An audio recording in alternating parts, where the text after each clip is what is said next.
Hey everybody, this is Everyday Commentary, and this is a Sweet Stuff Saturday, recorded actually on a Saturday. And what we have on the table today is 4 knives from Kansept. Kansept reached out to me and asked if I would review a knife, and I said sure. And I said I was interested in the Dako, which are these 2 knives. And they said, would you take a look at the Thunderhead, which are these 2 knives? I said sure, why not? Send them along. So let's take a look at these knives up close. Let's start with the Dako. So we have 2 different versions. This one was shred carbon fiber, this one was fat carbon fiber. They both run S35VN blade steel. They are both on using a sliding bar lock, and they have titanium frames with carbon fiber overlays. They have deep carry sculpted titanium pocket clips. The grind here is a high flat grind. And this one is sporting a really cool mirror polished DLC. I am not a huge fan of mirror polished knives, which is why you do not see a lot of them on here. I think I only own 1 mirror polished knife, and it is the Sabi Swift. But this mirror polished DLC, as you can see, it does take fingerprints, is quite cool. I don't think it's terribly practical. I would probably never buy a knife with the mirror polish DLC, but it is an interesting thing, I guess, if you're into that. This would be the knife of the Dakos, if I were to buy one, that I would choose to buy. This is the basically the basic version. It is not DLC. It is not Damascus. It's just regular S35VN and the shred carbon fiber. As you can see, the knife is a relatively small knife. It's not gigantic. Here it is compared to the small Sebenza. This is like a 2.9 inch knife. This is a 3.12 inch blade. It has a little bit of lightning inside the pocket. See if you can see it right there. But overall, these are relatively heavy knives for their size, but they feel nice in the hand. One thing that this knife reminds me of is it kind of reminds me of a Shinlin cutter, in that it has this sort of leaf-shaped blade and then this tapered handle. And the Shinlin cutter has been done hundreds of times by different companies, and this would be like a really fine version of the Shinlin cutter. One of the cool things about the knife is it slices really well. The blade stock is not super thin, but it's not thick either. It's that the blade is so tall. I mean, if you compare the blade to something like the blade on the Sebenza, you can see like this blade is significantly taller than the blade on the Sebenza. And as a result, even with it not being a full flat grind, you still get some super impressive cutting performance. I've carried this knife for the week that I've had it, and it is just really, really, really good at cutting. I love having knives that cut and slice really well, and the Dako does that. This is an Eddie M design. I think it's Eddie Martinez. I'm not 100% sure, but this is a really good knife. I think he also has knives that he sells directly that are made by Kansept. He has, I want to say it's Orion knives, but I'm not sure. If you look it up, you'll find it. And he sells them, and they run, micarta handles and 154 CM blades instead of the powder metal steel here. Overall, the knife is really, really nice. Well tuned. There's absolutely no up and down or side to side blade play. The lock engages and disengages with ease. There's absolutely no lock stick on the lock bars. And as you can see, the lock bar is tuned well enough that you can pull it from one side.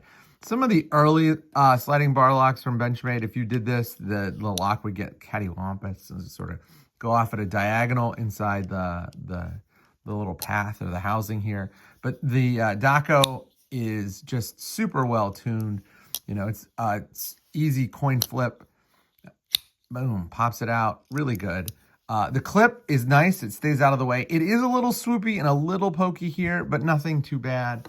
The other knife that they sent me was a much, much bigger knife. And this is a Spiros design. I think it's like KC or CK Spiros. This knife is humongous.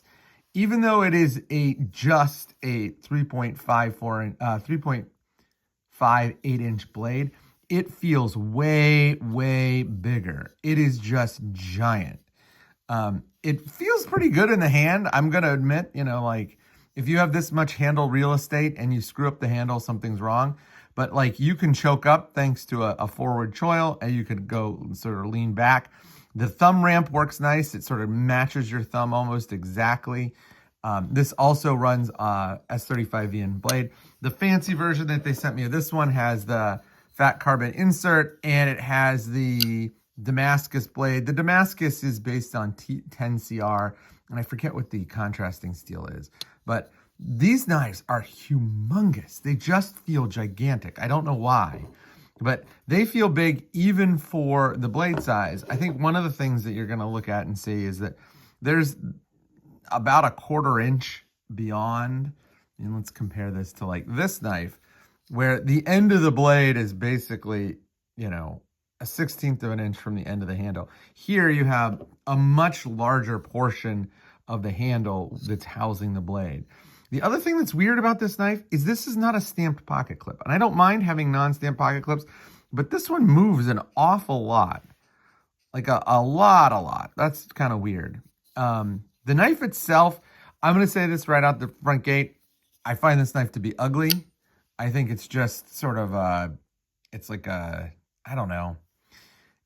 It doesn't have the graceful lines that the Dako does. I mean, when the Dako is open, it is just one, 2 swoops and then a little abbreviation back here. And this is a really beautiful knife in its open and closed form. This knife is not so beautiful. As you can see, there's sort of like a hump here, and it dips down and then humps back up. This is just sort of an amorphous shape on the back. It does fit the hand decently well, but, like I have medium-sized hands, and there's a ton of handle space here that I don't really need when I choke up. When I don't choke up, there's still a lot of handle space here that I don't necessarily need. And so I'm not super committed to this knife being like something that I would love and carry every day. It is bigger. It has a front flipper. You can also flip it out that way. If you want to open it that way, you can do the Spidey flick. But I just find this knife kind of unattractive, and the clip is super sloppy.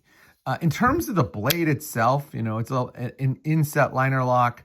The lockup is dead solid. It does not move up and down or side to side at all. The front flipper does work. It's not terrible to use the front flipper, but with a knife like this, I'd always prefer, if I could do this from around the camera, use the finger to front flip it open. Overall, probably not my cup of tea. This is not a knife I would buy, but the machining is really amazing. You can see here that they have, very fine machine lining, give you a little bit of extra texture. It's the cutter head path that they have not cleaned up, but they've done it in a really nice, even way so that it is actually a feature and not a remnant. Overall, this knife is just a little too big for me. I don't typically carry knives that are this size, and if I do, they are really, really space efficient, something that this knife is not good at doing. That being said, they are well made, and if this is your cup of tea, the materials are nice. This is the S35VN, and this is the higher end version with the Damascus steel. They're both quite nice. So that's what I got in for this week for review. Look for reviews coming soon. I really do have to say that the Dako is good. So look forward to reviewing these and putting them up on the website. I'll probably put up Gear Junkie reviews before that. So take a look there as well. Thanks.